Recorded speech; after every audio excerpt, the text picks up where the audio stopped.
It's James Franklin versus Dan Lanning, round 2. And when you talk pressure in this Oregon-Penn State showdown, it's almost entirely on Penn State's head coach.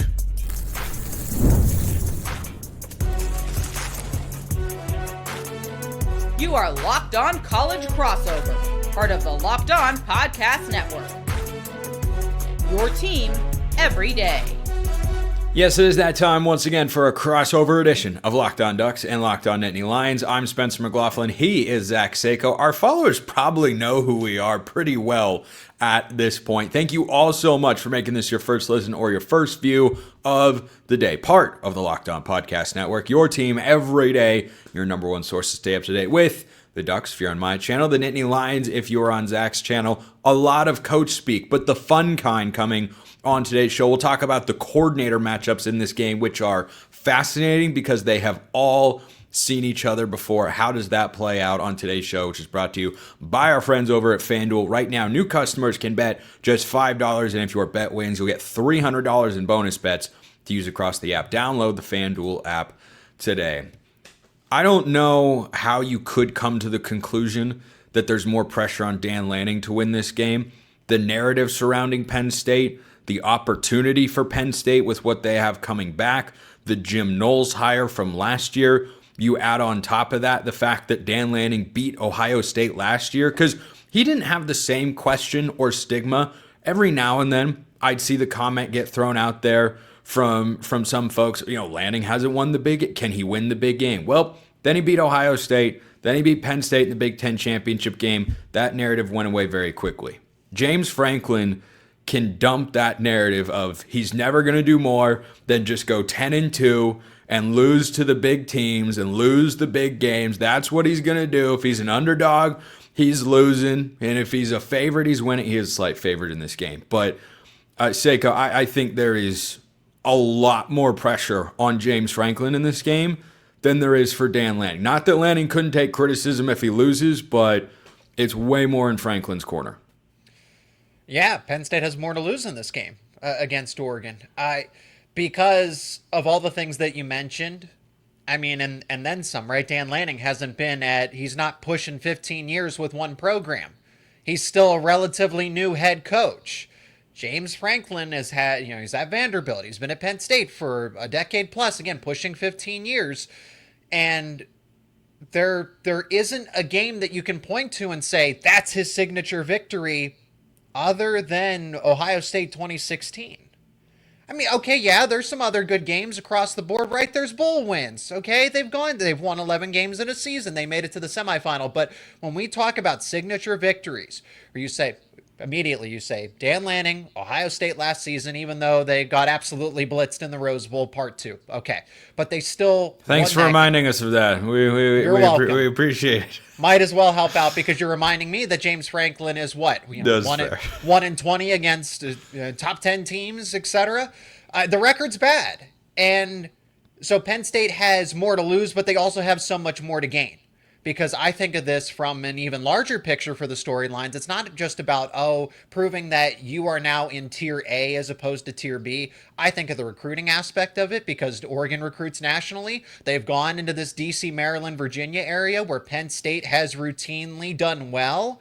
And now Oregon's starting to take recruits from an area that's been so good to Penn State. I just think of all those other things. If Oregon comes into town and defeats Penn State, it puts more pressure on the Ohio State game, potentially Indiana down the road as well with what we saw against Illinois. It just sets Penn State so many steps backwards, whereas with Oregon, it's like, okay, you are the underdog. You are kind of expected to lose here in some sort of sense, at least according to the books. And then Penn State was also projected to be that true national title contender. Not that Oregon wasn't, but Penn State was the number 2 team right out of the gate this season. National title aspirations. This is the year that James Franklin is supposed to do it. That same ideal wasn't given to Oregon this time around. Yeah, and for Oregon in this game, it's not that there isn't plenty on the line. I discussed this yesterday on my show that, the path to the playoff, I think looks more difficult with a loss here now than it did before the season because of how good Indiana has looked. That's Oregon's next opponent, by the way. They've got a bye week, but then Indiana looked really good. And I thought Washington would be good. We'll see what they do against Ohio State this weekend. I thought USC would be good. They look a little better even than I thought so far. We'll see if they beat Illinois this weekend. But, the path for Oregon and Penn State both is you go 10-2 in the Big Ten, you're going to get in. Especially if you're a preseason top 10 team, like it or not, that ingrained sense of bias from the AP voters in the committee, it matters. And so Oregon has that working in their advantage. So does Penn State. I think 10-2 gets either of these teams in. But, you lose this game and suddenly you're on significantly thinner ice than you were going into it. Whereas if you win, you don't just have a really high quality win, but you have, more margin for error going forward. And so, it's not that there isn't pressure on Oregon to win the game at some level. It's just that on paper, they shouldn't be expected to win the game. I know plenty of Oregon fans are very confident in that regard, but to your point, there's way more for Penn State to lose than Oregon because Oregon has a ton to gain in this matchup, especially for me personally and how I look at this team, which has always been, this should be a playoff team. There's way too much talent there. But if you win this game, you are right back up to starting to let those thoughts creep in of, is this the year? Is this the season that it'll finally break through? Because if Oregon can win this game in this spot with Penn State at home off a bye, who can't they beat in all of college football? Not that there aren't other good teams out there. Georgia looks really good. We know Ohio State is good.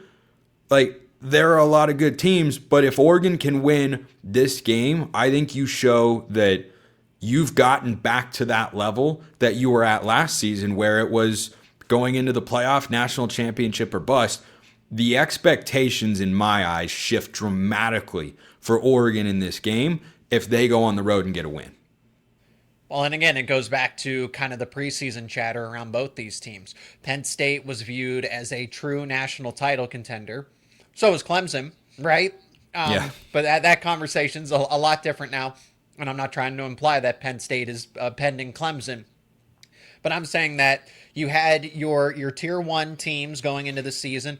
Oregon was a tier 2 team, and it just kind of echoes the point on both of our sides. Leverage. You have leverage. This is a consequential game one way or another. You now don't have to worry, maybe isn't the right word, but you just have a little bit of wiggle room. You have a little less pressure on your plate going forward throughout the season because 9-3, you're all but definitely out. And it's again, if you're a national title team, you shouldn't be relying on mulligans, but if Penn State gets the injury bug, Oregon gets the injury bug, right? And you get into a situation where, a game's now tougher than you perceived it to be early on. You just don't know. But a game like this, it gives you your signature win for either coach, Franklin or Lanning. It gives you leverage for the rest of the season. And I think of the recruiting aspect as well, with how many elite recruits that are being nationally recruited get to see this one up close and personal. That's going to have an impact and recruiting's all about the future. So this game has an impact 2 to 3 years down the road, which could, really help a team or set them back a couple steps and make their job harder. Speaking of recruiting in that general area, thanks for Brandon Finney. We like that guy. Whew. Instant starter. That's why Penn State was right there until Oregon swooped right in. Yep, Michigan was in the fold as well. That's one of the battles. And, at some level, it does feel strange to talk about the recruiting impact, but I think you're right to bring it up because Finney, Iheanacho, I think of those. Yeah, Iheanacho, I think, is how it's pronounced. At least that's what I've come to understand. But, Finney is the guy that came to my mind immediately when you brought that up because he is literally one of Oregon's starting corners. I think he's Oregon's best corner at this point in time, which is saying something because the secondary has played really well. The pass defense for Oregon has been really, really good. We're not going into player matchups today. We're going into coaching matchups today. Lanning against James Franklin. But more interestingly, can Tosh Lupoi have a better day against Andy Kotelnicki? We'll talk about that and more on this crossover edition of Locked On Ducks and Locked On Nittany Lions.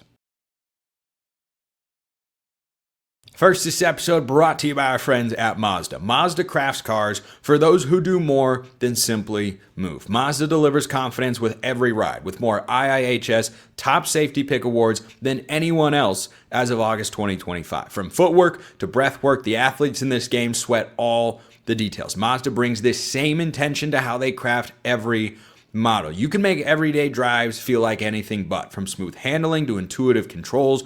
Why wouldn't you want to level up? Both these teams want to level up their play this week. You can level up your everyday drives when you get a Mazda car. Plus, they've got all-wheel drive standard in every crossover SUV. You can drive with confidence through almost any season. Like the players for Oregon and Penn State, Mazda sweats every detail, because when you make every move count, impossible becomes irrelevant. Mazda, move and be moved. This episode also brought to you by our friends at Monarch Money.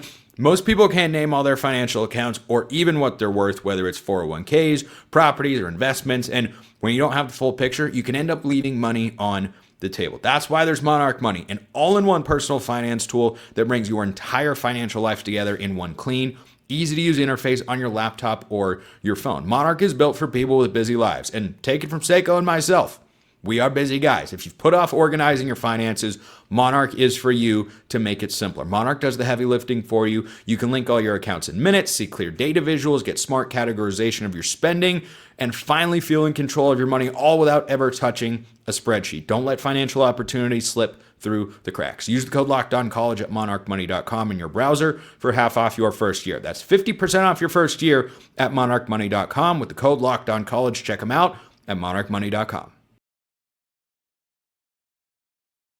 Let's talk coordinators. And I want to start with, I guess, what I'll deem the more controversial of Oregon's two coordinators, the one that there are fewer questions about. You know, we talked about what's at stake for the head coaches in this game, but this is a real opportunity for Oregon defensive coordinator Tosh Lupoi to silence his critics, of which there are several. And I understand it at some level. But Oregon has been looking in this game, and this was a storyline with the Ducks I talked about coming into the season.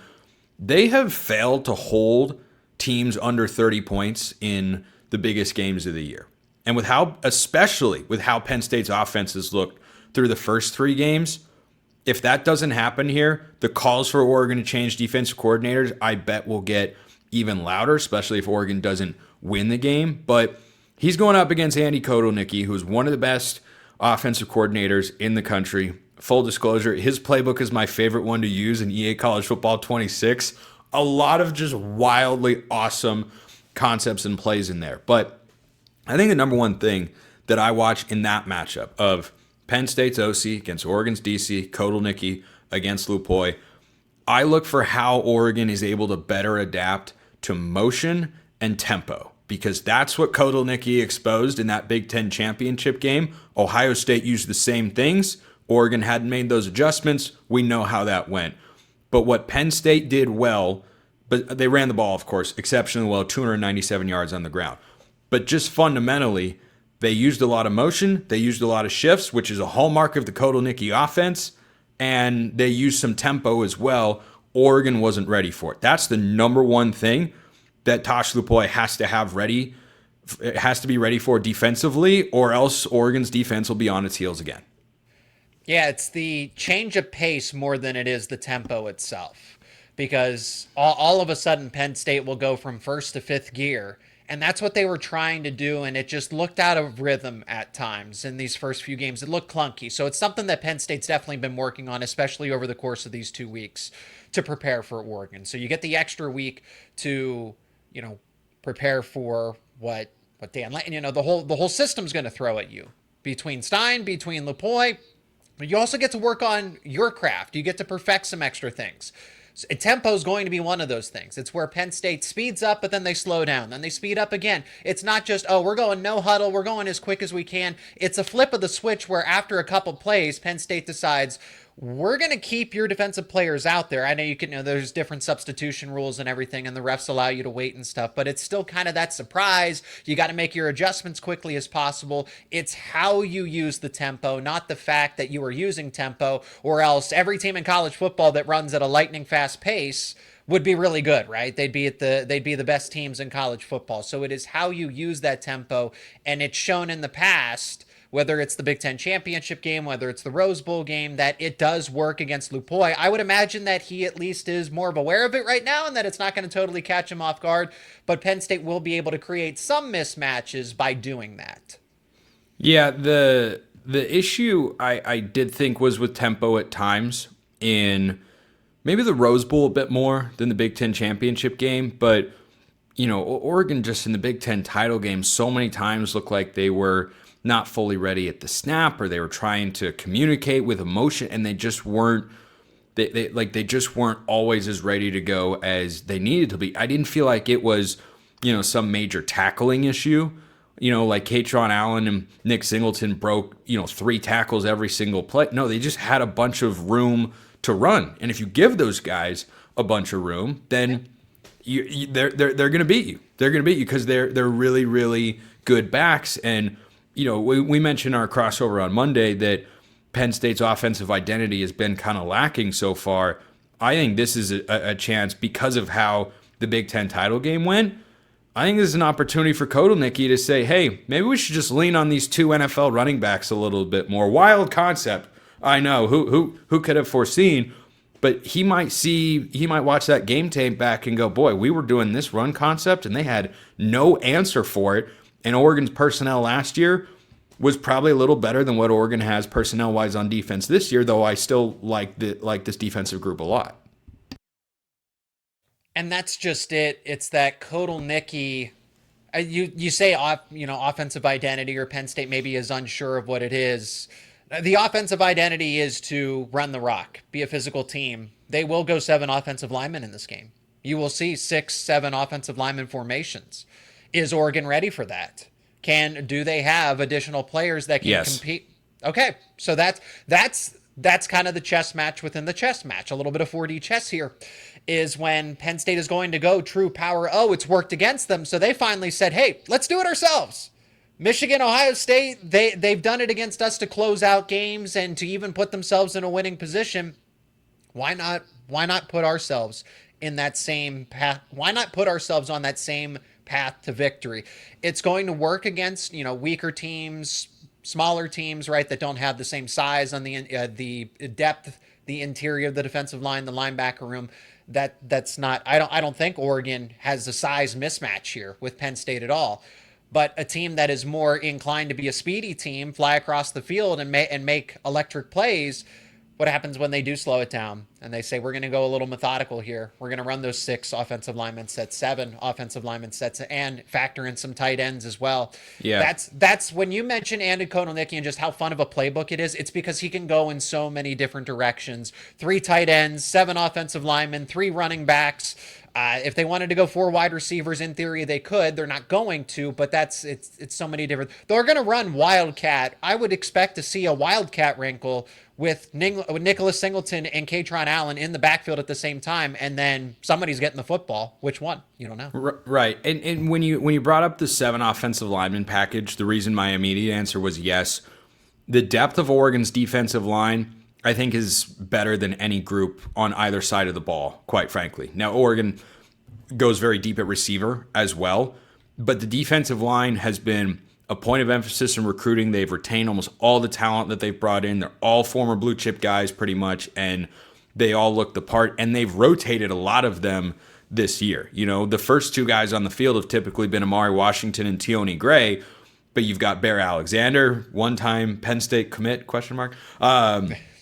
Yeah, right. Yeah, and Bear Alexander is someone you're going to see. Aiden Breland, someone you're going to see. Terrence Green is one of the largest human beings that will take the field for either team. Like, Oregon legitimately on the interior of the defensive line could go 6 or 7 deep, and I feel good about the production that you can get there. And at the edge positions as well, whether it's defensive end or that outside linebacker jack position, I think they literally can go probably 5 deep, and I feel good about what you have there. Obviously, your starters are your best players, but I feel like the depth is definitely there. One more thing on Kotelnicki against Lupoi I want to throw out there.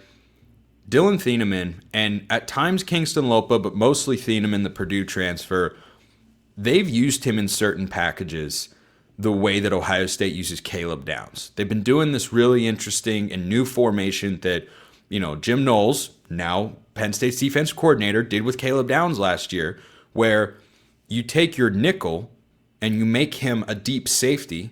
You have your other deep safety, and then you take this star player. He's not playing the star position necessarily. Dylan Thielen is a free safety. You just basically put him in the middle of the field in between your safeties and your linebackers, and you make him a rover. And you just say, just go. Just be. I don't even know if he has specific assignments. I haven't asked Coach Lupoi about that. But he basically stands in the middle of the field and just reads and reacts and does anything that he wants. We've seen that, not all the time, but we have seen that from the Ducks so far consistently this season. And I wonder what that means for Penn State's willingness to run the ball, because it's kind of a 6.5-man box, essentially. A 7-man box would be 4 defensive linemen, 3 linebackers. And when you go 2 deep safeties, you put a guy in between him and the linebackers, it's a 6.5-man box. I wonder if that is something Kotelnicki feels like he wants to go to the perimeter with, because guys are kind of condensed in the middle of the field, or if he looks at it and goes, yeah, let's just run the ball. If it's a 5 defensive back formation versus 6 or 7 offensive linemen, he's going to run full force. That's kind of the idea here, is that you force Oregon, because an offensive lineman beats a defensive back every single time in a one-on-one situation, right? Or for the most part, I guess you can juke around them, but that's the idea. It's pretty hard. It's the idea is that the powerful, stronger player is going to win that block in a one-on-one. So you mentioned that about the Eneman. Zachy Wheatley and Jim Knowles is doing that with Zachy Wheatley. So excited to talk about that same concept in the next segment too, from my point of view for the defensive side of things. But yeah, I like that strategy a ton. You just say to your best player, just kind of go, be free, be disruptive. And players like the Eneman, Wheatley, Downs, that kind of can just do it all. They can defend against the run. They can defend against the pass. They can be almost a QB spy, just kind of play center field and just kind of sit back and just watch the play develop. That takes a very intelligent football player to do it. So Oregon having that and being able to get that out of the transfer portal and just having them fit into the defense is, well, phenomenal for them. Yeah, we're going to flip sides and talk about the other coordinator matchup, because that too has got a lot of interesting aspects to it. First, this episode brought to you by our friends at FanDuel. The NFL season's here, college football as well, and FanDuel's making sure that you're ready for kickoff with a can't-miss offer. Right now, new customers can bet just $5, and if your bet wins, you'll get $300 in bonus bets to use across the app. This game currently sits, as we record this show, at Penn State -3.5. Now, some of the Oregon fans out there might be listening to that here and go, oh my goodness, free money on Oregon plus 3.5. Well, FanDuel.com is right there for you. Penn State fans might be thinking, hey, Penn State's putting it all together this week. The offensive woes are going to be a thing of the past. -3.5. It's Penn State by 20 this week. You might think that's free money. FanDuel.com. If you're ready to play, download the FanDuel app now by visiting FanDuel.com to get started. That's FanDuel.com to place your first $5 bet. You get up to $300 in bonus bets to use across the app. Check them out at FanDuel.com. And now, as we continue with the inverse matchup, Penn State's defense versus Oregon's offense, this isn't going to be anything like the Big Ten championship from a season ago. If you anticipate that, hey, Oregon's going to be able to put up 45 points easily and then maybe some more, do not compare it, because now Jim Knowles is a part of the equation. So if you're looking for, well, where's that previous matchup? Where can I analyze this?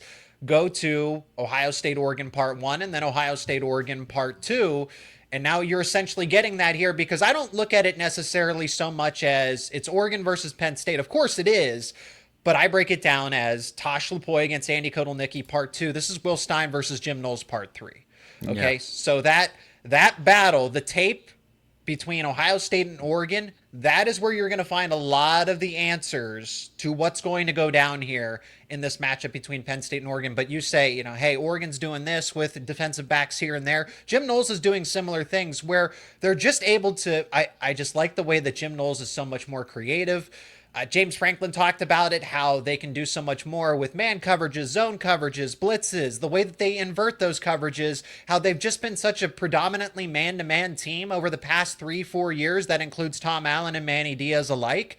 But now Jim Knowles just adds so much more than just, hey, let's run man and let's run blitz and then disguise our coverages properly.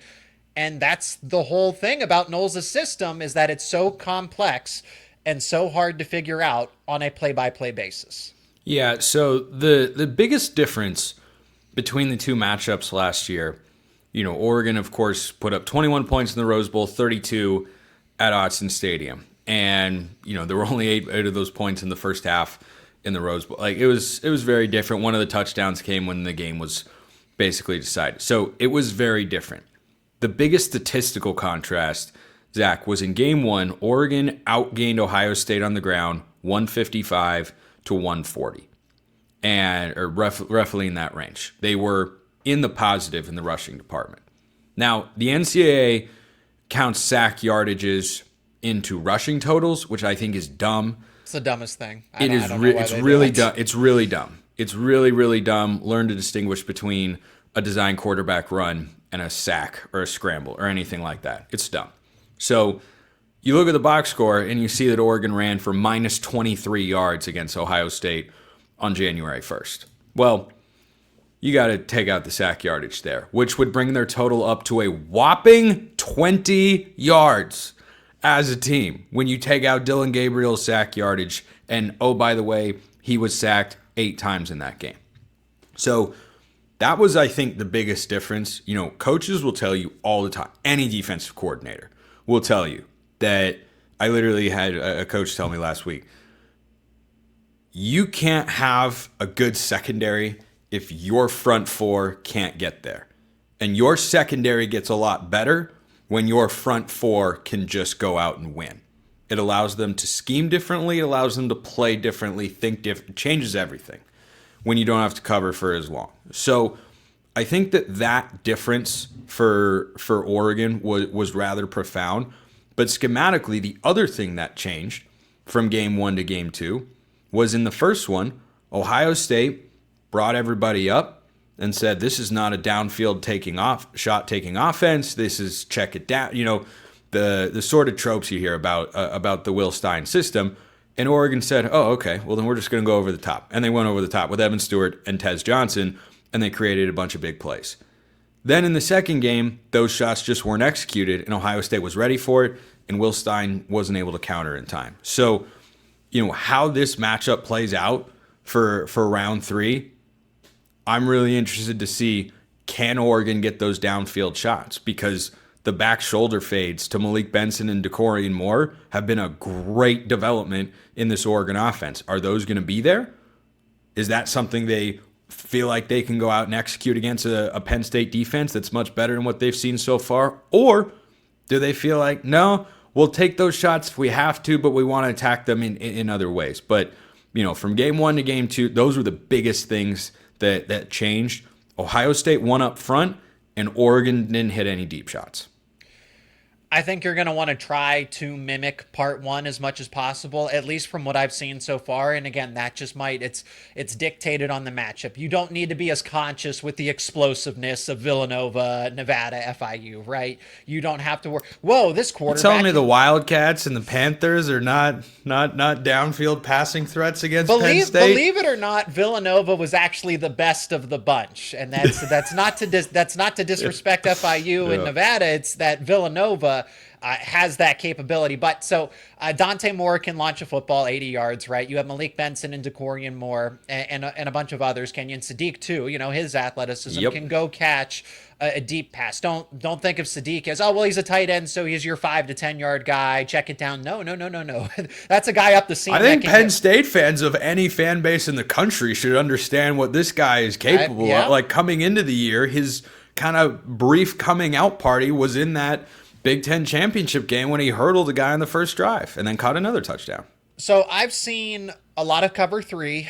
I've seen a lot of man-to-man coverage for what Penn State is doing so far. And again, is that matchup dependent, or is that how Penn State's just going to run out of a base? Is that we believe our corners are better on, one-on-one coverage with no safety help than your passing targets, which means Sadiq's going to be in one-on-one, Benson's going to be on one-on-one, Moore's going to be one-on-one, because the focus is let's win the matchup up front, neutralize the ground game, and see if we can get organic pressure on Dante Moore. And if that's the case, okay, is A.J. Harris better than Decorian Moore? Is Elliott Washington / Adavian Collins? And again, that matchup's going to change, but Moore and Benson versus A.J. Harris and Elliott Washington primarily, which duo is better? And then Zachy Wheatley versus Kenyon Sadiq. Can you win mano-y-mano, or do you have to scheme some wrinkles up to say this is too easy if Will Stein's able to just kind of win because his star players are better than Penn State star players on that given day? Yeah, I'll close today's show with this, and we'll do another crossover on Friday, get to our matchups and predictions as well. But, Will Stein, when he first got hired, the quote that flew around most consistently when you heard him talking about offense was feed the studs. You have great players, get them the ball, create one-on-one situations, and that's kind of the whole point. He doesn't just do a good job of emphasizing that philosophy of, hey, get our best players the ball with an opportunity to be explosive and dynamic. It's not as simple as, let's just set up a one-on-one shot and throw up a 50-50 ball. We've seen that more this year, and Oregon's been very successful. But his ability to design plays that get his guys open and put them in advantageous situations. You think of, Oregon's used some under center this year, and the play action shots that they've had from those spots have been really, really dangerous for the last couple of years. You look at the Washington game, they created an explosive to Terrence Ferguson last year, Kenyon Sadiq just this past week against Oregon State. Those are the sorts of things that I think Penn State has to be able to take away, because you can't allow anything easy for this Oregon offense, because unless Dante Moore overthrows a deep ball, which he did twice last week, the playmakers are too good and they're all over the place. And I think that Stein has had some really good designs to get his playmakers in opportunities where a defender's on his heels or just not in a spot where he's going to be in a great position to cover him. But I think this chess match is, again, really fun. It's hard from the Oregon perspective to not feel better about Jim Knowles in this matchup. It really is tough because, yeah, game one, advantage Will Stein, but game two was a bigger advantage to Jim Knowles than game one was an advantage to Stein. And that was at Autzen, and this is, of course, on the road. So based on what we heard last week from Oregon coaches, Dan Lanning in particular, they've been looking ahead to this one for a while. Dan Lanning said in his postgame, the switch has already been flipped when talking about, when do you forget about this one, go to Penn State? And he was just like, yeah, we're already there. We're already. So the build-up to the game is just so incredibly real, and I think that all these different little schematic moments that'll come down to a couple of individual plays, it's going to be really, really fun one way or another on Saturday night. Seyko, you got any final thoughts for today? I think that the final thing that I wanted to point out is just the dramatic change in points from the 32-31 score the first time to what it was in the Rose Bowl, right? How egregious it was, how lopsided it was, and that Oregon didn't even really figure it out in the second half either. It was just Ohio State from the word go. That's gonna regress back to the middle. I'm not trying to say that Penn State, because they have Jim Knowles, they're gonna do that. But just think about that for a moment, is that Jim Knowles was able to figure it out and then some. It wasn't, hey, we picked one or two different spots where we thought we could gain an advantage. It was total flat out domination. That's kind of where I want to watch. How does Will Stein respond from that? Yeah, I'm with you. And it was domination overall with the game plan and situationally.